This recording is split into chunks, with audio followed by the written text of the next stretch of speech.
Hey guys, here's a brief video about the changes to the 2020 APUSH exam. And to kind of go through these changes, we have a nice picture chart here that shows some of the big highlights. So I'm going to kind of walk you through this. You can access this picture chart in the files that are attached to the update in the email that I sent out at the beginning of week 2. So the first thing, there's a new date and time for taking the APUSH exam this year.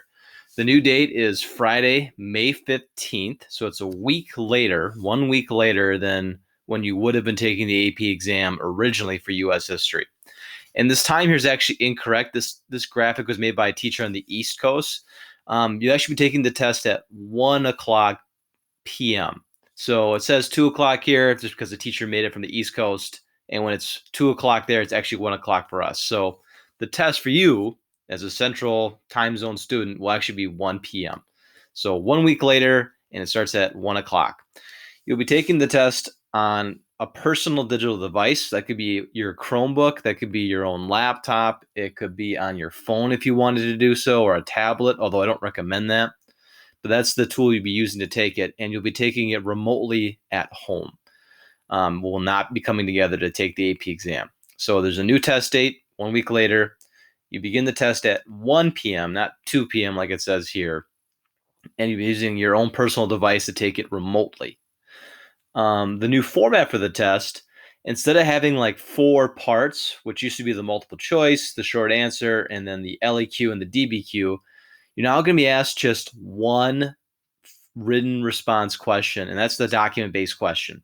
So you're going to have 45 minutes. That's a lot less time than before, just 45 minutes to answer one written response question. And this question is going to be in the form of a modified DBQ. Typically with the DBQ, you get 7 documents. The document-based questions, what the DBQ stands for. Usually you get 7 of these, and you have about an hour or more to look at those documents and to construct a response. For this modified DBQ for the APUSH exam, you're getting a DBQ. You're only going to have 45 minutes to look at the docs and write a constructed response. So like your ability to read the documents quickly and process them, to make a plan and pre-write quickly, and then to quickly organize and write an essay is key to be successful. This is not a ton of time to write it, but that's what it is. So you're basically writing a DBQ, and it's a 5-document DBQ. And the rubric for this has also changed somewhat significantly. Before I dive into the rubric, some things to be aware of. The question that you get for the DBQ, and to remind you, you're only going to get one question on the test. It's going to be this modified DBQ prompt. Will be a question from somewhere in between period 3 and period 7.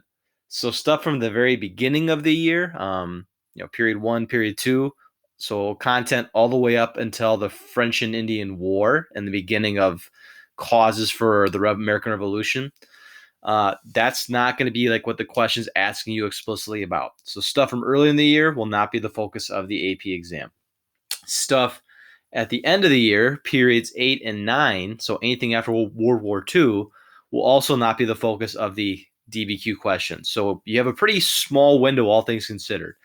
Period 3, 1754, so looking at the French Indian War breaking out, all the way until 1945, the end of period 7, so at the end of World War II, they're going to give you a question from somewhere in that window. So less stuff to study and to know before the test. No period 1 or 2 or 8 and 9. Now for the rubric, because this is a modified DBQ, the way they're going to grade it is also different. There are many parts of this rubric that are exactly the same. Like your first paragraph, when you write the DBQ, will be identical to what it would have been originally for any of your essays. The first thing you're going to do is you're going to establish context. So you're going to describe a broader historical context that's relevant to the prompt.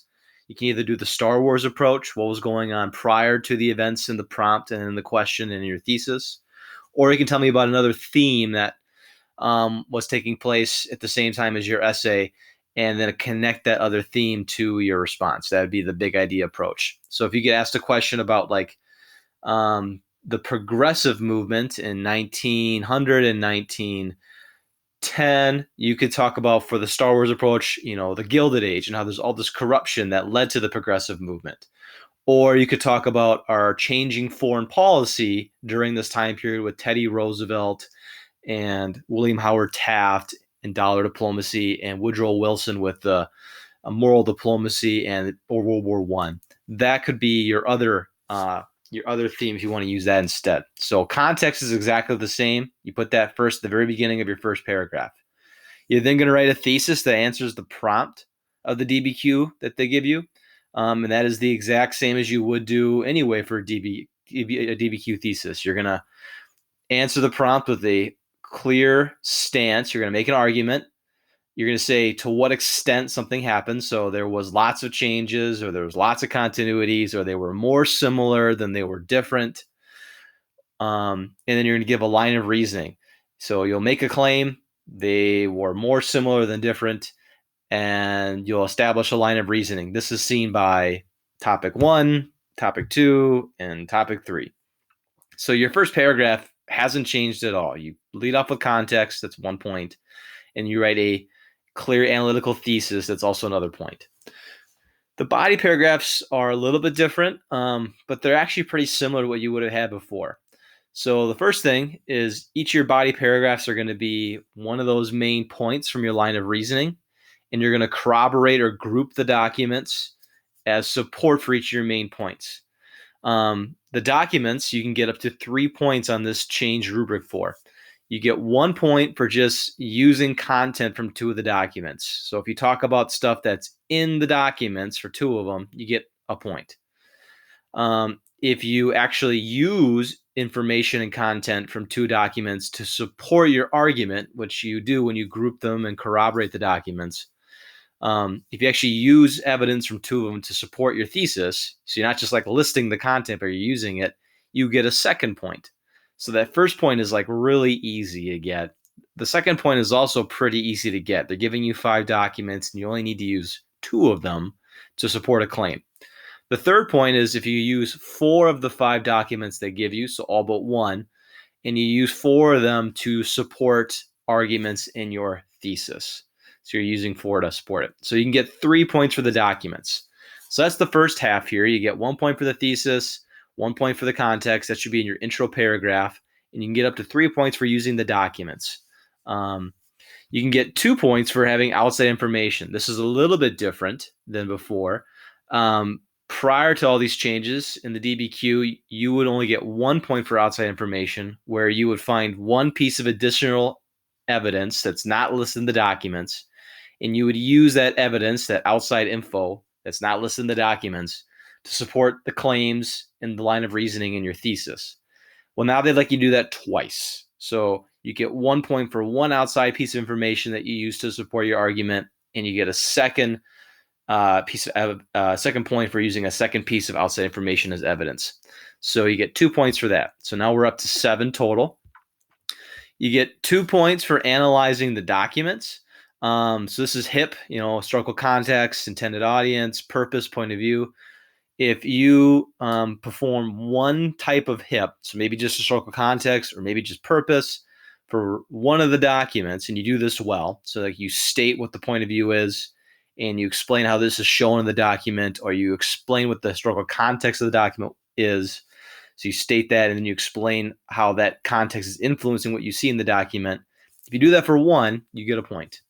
If you do that for a second document, you get a second point. So you can get the 2 points for document analysis if you analyze 2 of them using one of the versions of HIP. I would encourage you, as you're writing this, to do document analysis for 3 documents, just because if you mess up one of them, you still have 2 more to fall back on to get those points. And then that gets us to our last point, which is complexity, which that actually hasn't really changed at all. Are you grouping the documents, that's corroborating them, into body paragraphs to support your line of reasoning?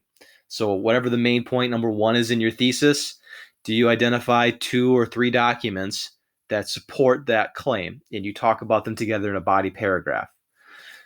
Do you qualify your answer? So if they're asking you to find similarities and differences, do you have similarities and differences? So do you have a body paragraph that identifies similarities and a body paragraph that identifies differences? And do you use documents to support those claims? Same goes for like continuity and changes. Is there more continuities or more changes? And do you discuss both of those using the documents as evidence? And if you get a causation prompt, do you identify one of the causes or one of the effects as being more significant? And do you try and use the documents to back that up? So that's qualifying or modifying the argument. And you can also do synthesis. You could take the focus of the prompt and your main points, and you could find how a similar historical event happened either before or after in a different time period.